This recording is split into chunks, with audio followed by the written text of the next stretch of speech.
Hello, FlossTube. This is Shanda along the Continental Divide, and it is a beautiful, beautiful fall day. I'm here in my mountain home, and I have just about one of everything. I have one FFO, I have one whip, I have one new start, I have one acquisition.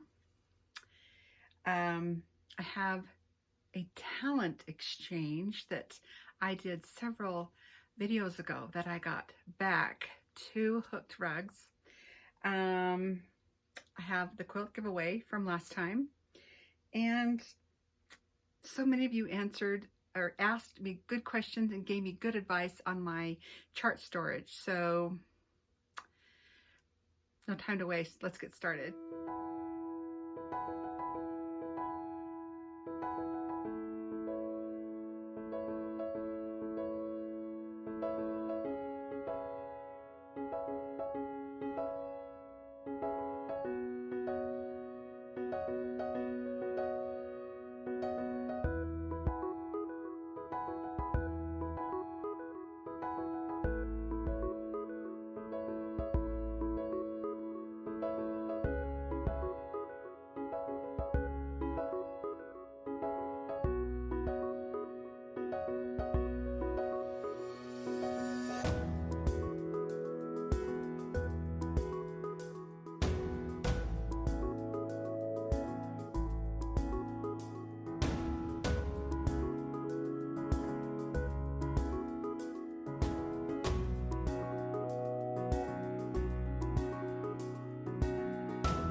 Back to my channel. My name is Shanda, and yes, I live along the Continental Divide, and I will continue to live along the Continental Divide. So many commenters were wondering if I was going to be giving up this studio.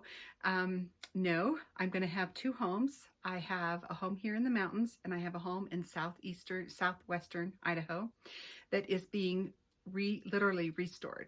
It's a 1940s farmhouse, but it is very small. I think some of you may have gotten the misconception that it was a bigger farmhouse. It is not. It is very small.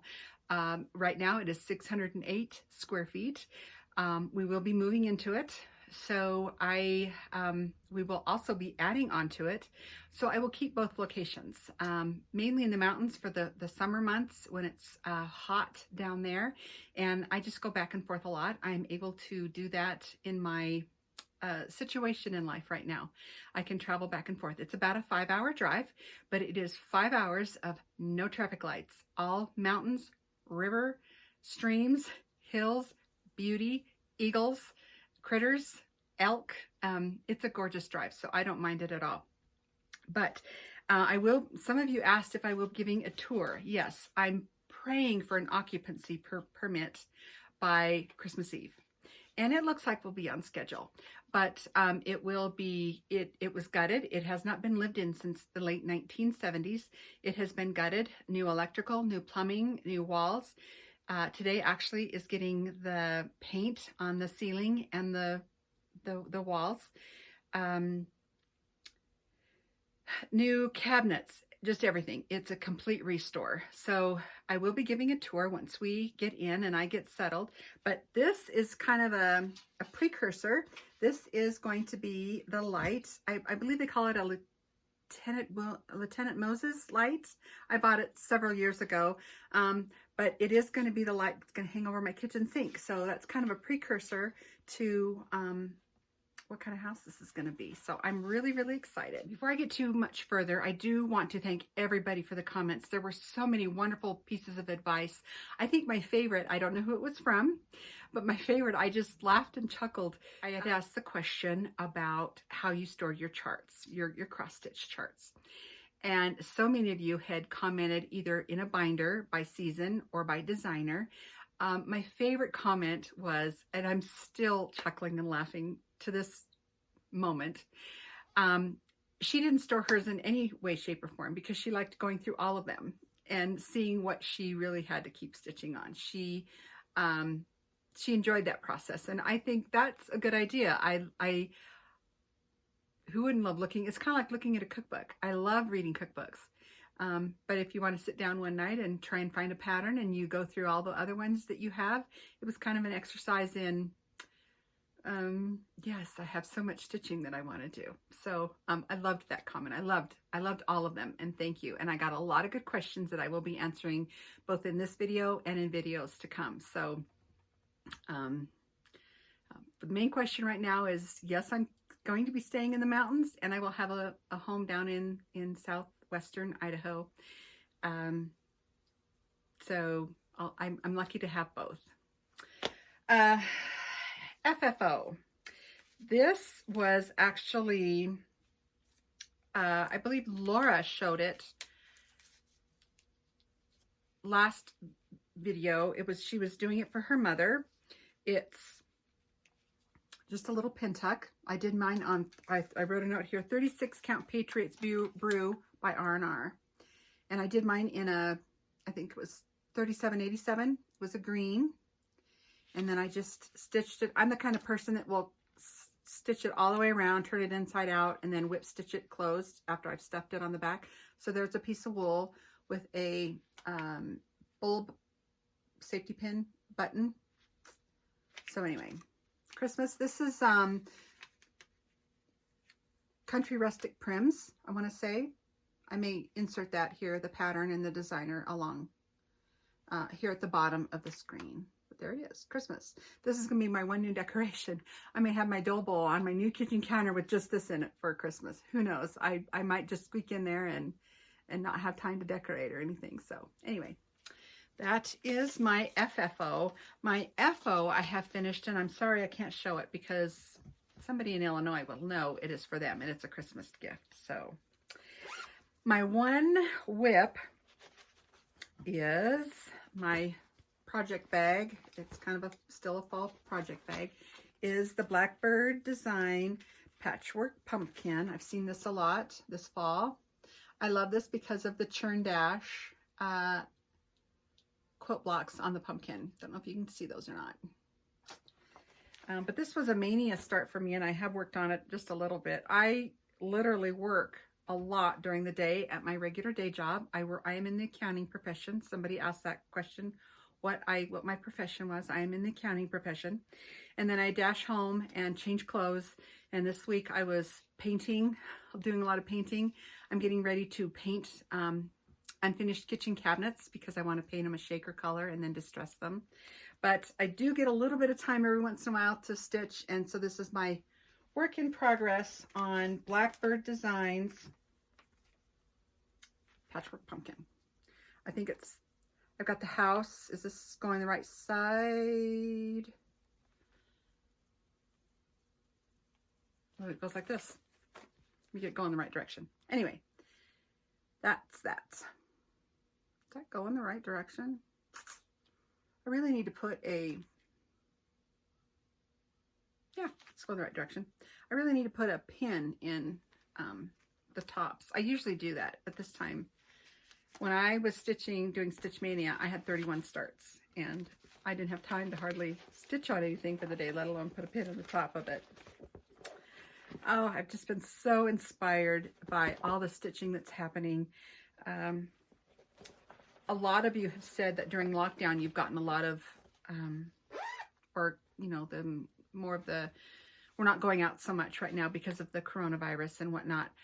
I have been just the opposite. Not that I have to go out, but my work, I'm in an office all by myself, and we are so incredibly busy that I work more than 40 hours a week sometimes.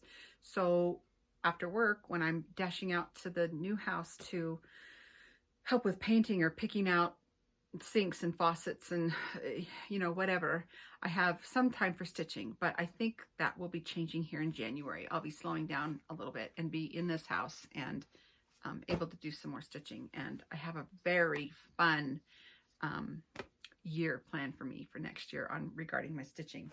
One of my viewers commented, they wanted to know if I was, because I'm a long arm quilter, you can see the quilts that I get a lot of comments on in the back. One of my viewers asked if I was a quilter who was also a stitcher, or if I was a stitcher who happened to be a quilter. And the answer to that is yes, I am both.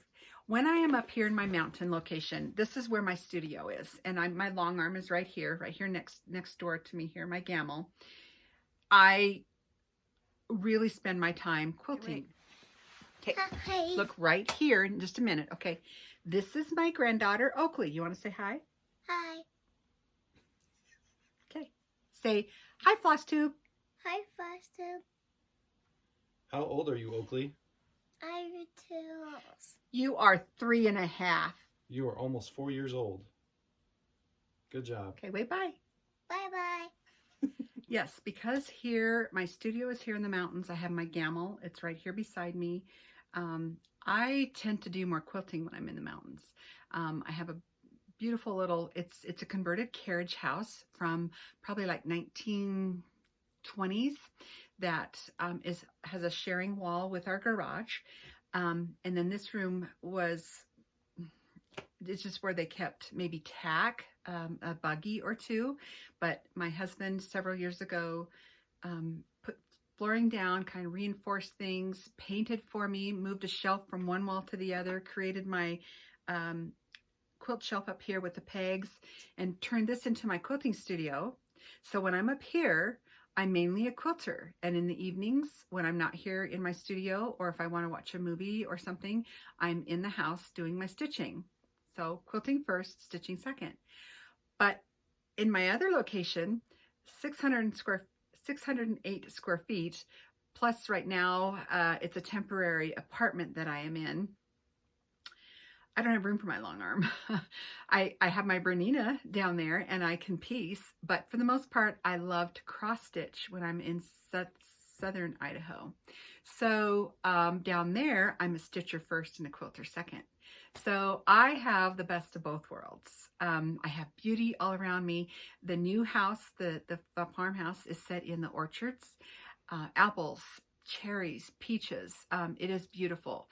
It's a very beautiful, beautiful setting. So I'm happy down there and I can't wait to give you a tour of that. But for that question, yes, I'm a quilter up here first, a quilter who cross stitches, and down in my other location, I'm a cross stitcher who quilts. So thanks for that comment. That was a great comment. Okay, so I just showed you my whip. My one new start, this is on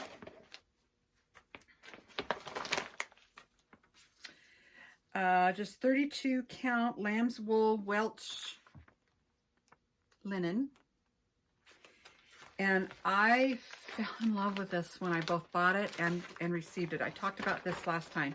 This is called the Lucy Mac Sampler by Lori Rippy. Oof, love this. This is the sampler that has come now font of every blessing in the part of the stanza. And I have a very small start. I have part of the border, but I wanted to start this right away. And in January, I'm going to be talking about all these starts and one plan I have to get starts and whips finished. So there's that. My one acquisition came from Etsy, and this is more knitting related. It's by Tiny Totes. That's her name on Etsy, and I'll put her information here across the bottom of the screen. But they're knitting bags, and I got 2 of them, but they both have sheep on them. This one is just, I grew up when I was in 4-H, I had sheep, and this is probably like a Suffolk breed. And then look at these. This one looks more like a llama or I don't know, not a true sheep, but I still loved it because it was red. But she has these cute little tags on there that says Tiny Totes, and they are a drawstring. And this is the inside. They're lined, and there's a little, this one I thought it had a pocket, but maybe not. Oh, one I've already started using has a pocket, but this one is black lining, and this one has tan, but they are boxed bottom. And I'll probably just put a sock project or something in here, but I just thought these were so cute. So thank you, Tiny Totes. Love them. Etsy. I'll put, like I said, I put her information down below on the screen. Okay, now what I think is going to be the funnest part of the whole episode here. Two things, and then the quilt giveaway. Because I am going to be living in a smaller home, one of the homes, it's not going to have a whole lot of wall space. And I am going to be starting His Eyes on the Sparrow as my Sunday stitch for 2021. I'm kidding that up, but as we know, that is huge. And that will probably be about the only thing I ever do that is that big. But because some of these samplers tend to be a little larger, I am kind of on a quest. I'm on a quest to make these samplers a little bit smaller. So I kind of took Bonnie, Log Cabin Stitcher, her advice, and I wanted to concentrate more on 1/1, but I took her advice and ordered, there's, I don't know, 6 or 8 pieces of linens and different fabrics here. I'm trying to make the charts smaller so I have more room to stitch, to make them smaller so I can put them on the wall in this smaller farmhouse. I ordered 30 count sunflower seed linen from, these are all from 1-2-3 Stitch, but they're just very small sample pieces so I can see what they look like and feel like. And this is probably my favorite. 30 count. I think I could still do obviously 1/1 on these and make the sampler much, much smaller that would go on my wall. But even 1/1, 20 count vintage country mocha. This is just an Aida even weave, but look at the modeling in that. It's beautiful. Of course, 28 count Wren. I got a 28 count Murky. This is almost like camouflage, which I'm not a huge camouflage person. 28 count Heritage Lugana. These, again, these are all really small, just sample pieces so that I can kind of see both the weight, the coloring, the size of the fibers. This one I thought I would like the most, and I like it the least. It's 24 count. It says Soft Mocha Congress cloth, and it is so stiff. It maybe if I wash it or over dye it or something, it might be okay. This one I could easily do over 24 count. But I thought I'd like this the most, but it is like, it's like an envelope. It's very, very stiff. And then the last one was 20 count putty linen. And I love the color, but the fabric is pretty flimsy. So I'm not so sure. It's almost like stitching on a very close weaved burlap bag. So I don't know. I'll try them all. But thank you, Bonnie, for that suggestion of buying just small pieces to see how you like them, how you would like stitching on them for the color, for the content.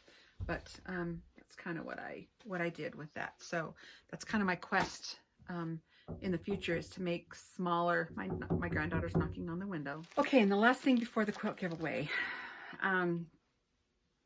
Several videos ago, I had put out kind of a clarion call. It might have even been when I was just quilting last year for my 4x5 quilt block anthology blocks. I bought 2 rug hooking kits, and I was looking for somebody who wanted quilt done for them, a quilt top quilted, and that they would rug hook for me because I have a really bad ganglion cyst that has already been surgeried on once, but it's coming back. I wanted to just trade services. And this week I got both of my rugs back, and I am frantically trying to get their quilts done. Each one of them wanted one. Their both name is Lisa. Lisa in Delaware and Lisa in Wisconsin. So thank you, ladies, both. Lisa in Delaware wanted a quilt, so I quilted a quilt top for her, and it's on my machine, and I don't want to show it right now. I may take pictures of it and show it at a later date, But Lisa in Wisconsin wanted a smaller quilt and like possibly a needle roll or some finish work or something done. So I kind of selected 2 projects for her, and one is a table runner and one is a needle roll from Maggie Bonanami. But I want to show you the rugs they both sent me. So Lisa in Wisconsin sent me a beautiful fall card, and she also sent me a cool pin keep, or excuse me, a floss ring, and it just says Stitch, and a cute mason jar that says thank you. So thank you, Lisa. That was very nice. And the rug she did for me was from Stacy West, Buttermilk Basin. It was a kit that, like I said, I bought at least 15 years ago, but to hook a rug was just killing my ganglion cyst. So this is from Lisa in Wisconsin. And I'm going to put this on. I have a cedar chest, a Lane cedar chest that I, many years ago, kind of primmed out. I made it really rustic. I painted it a mustard. The top is a mustard yellow and the base is a real pretty cranberry shaker red. And you'll probably see it when I do a tour of the house that everybody's wanting to see. But this is going to go on that. I use it for like a coffee table in my front room in front of my settee. So this is going to go there. Oh, I just love it. I just love both of these. I just love them. That's just one thing I guess I can't do is hooked rug. So this is from Lisa in Wisconsin. And then Lisa in Delaware, I found out she is also in the accounting profession when she sent me an email. And I enjoyed getting to know both of these ladies really well. Lisa in Delaware sent me a beautiful card. And Lisa, you've got the most impeccable handwriting. A beautiful card, but it's from the Hands Across the Sea samplers. And there's a sampler on the back. But she sent me a beautiful, beautiful card. And she was so gracious. I think she was really worried that I wouldn't like it. But both of them I just love. This is a quilt or a rug hook pattern from Maggie Bonanami. And I hope I can fit it all on the screen. Oh, isn't that gorgeous? This one is going to go at the foot of, I have a 4-poster colonial bed that I found. Yeah, long story short, I've been working or corresponding with Christy of Daisy K's Primitives, and I got it for $25. I stumbled on it in a thrift store of all places. Oh, I painted it, I stripped it, I painted it, I put what's the word I want? Like minwax on it and made it a real colonial, really pretty colonial 4-poster bed. But this is going to go at the base. So, oh, just gorgeous. So ladies, you will have both of your packages here in the next week or two when I get out of the mountains and can make it to the post office. I want you both to have them before Thanksgiving so you can enjoy them. Same with this quilt, the quilt giveaway that I have here in the next few minutes. I will get them all in the mail. I want everybody to have their packages to them and enjoy them for the holidays. Okay, the quilt giveaway. Before I used my phone to film, I ran the random comment picker, and the quilt is going to Becky M. I don't know where she's from, but Becky M. I will put my email in the link below. I will also message you back so that I know I get the right Becky M. This is the quilt. It's like a 24 by 28 quilt table topper. And I got it done and I put the binding on it. And I did take the liberty of washing it so it's kind of nice and antiqued out, we'll call it. Nice and flowy. It's got a blue ticking back. And I did just a very simple all over stippling. And I'm waiting to the very end to see if anybody noticed that, yes, I have my braces off. It's been worth it. And I'm going to talk about that in a minute, because Becky M, in her text, in her comment of all things, said that she was going to she was older and she was going to be getting braces in the next 4 weeks. And if I had any advice for her. And she was a little bit older and she was very nervous about getting her braces on. And Becky, I would do it again. I won't tell you my age. I'm a little bit younger than you, but I am in my 50s. And I would do it again, hands down. It was about 2 years and 3 months. And I would definitely do it again. I would do it again. Older people's teeth take a little bit longer to move, but my orthodontist said I had rock of Gibraltar teeth. So it was just a matter of fixing an overbite for me. But I would do it again, hands down. Hands down, I would do it all over again. So Becky, this is going to your house in time for Thanksgiving. And probably in the spring, I'll do another one. I love to make smaller quilts and quilt them and use them for giveaways. But Becky, congratulations. Okay, that is all. In closing, I would just love to make a comment that when my granddaughter is visiting and I'm brushing her hair into ponytails, she's 4. She's the one that just said hello. She will always look at me and say, Grandma, and I hear I've got the brush in my hand. I must be a real hard person brushing hair. Just say, Grandma, slow and steady. And then she'll let me brush her hair slow and steady, as long as I'm reminded that I need to go slow and steady. And I've recently applied that to my creative practices, no matter what I'm working on, whether it's knitting, whether it's quilting, whether it's cross stitch, whether it's just mending. Sometimes I do a little bit of paper crafts, not much. I'm not a crafter. I'm more of a maker. I work with fiber, needle and thread, fabric, wool, batting. I'm not a crafter, glue gunny, glue person, although I do make floss keeps and whatnot. But Oakley's words to me have really resonated. Slow and steady. Yes, we all have a lot of projects, especially this time of year. We're wanting to get some Christmas stitching done. We're wanting to get our houses are all in order. Quilts done, knitting projects done, socks made, slippers made. Sometimes we tax ourselves so heavily, and then we feel bad that we don't get something done. Stitch what you love. Quilt what you love. Enjoy the process. I have discovered that even though I started 31 projects for Stitch Mania, I love the process, but I am more of a finisher. That was way too many for me to start. So in 2021, stay tuned when I do a video, one of my first videos in 2021, I have a plan as to how to get all these cross-stitch projects done and whips finished and the things that I really want to do done. Slow and steady. Just take it slow and steady. Enjoy the process. Enjoy what you're working on. If you don't like it, put it away. Get rid of it. Have somebody else finish it. But just remember that slow and steady will get your goals accomplished. So have a good couple of weeks. I will see you in 2 or 3 more, and enjoy the process.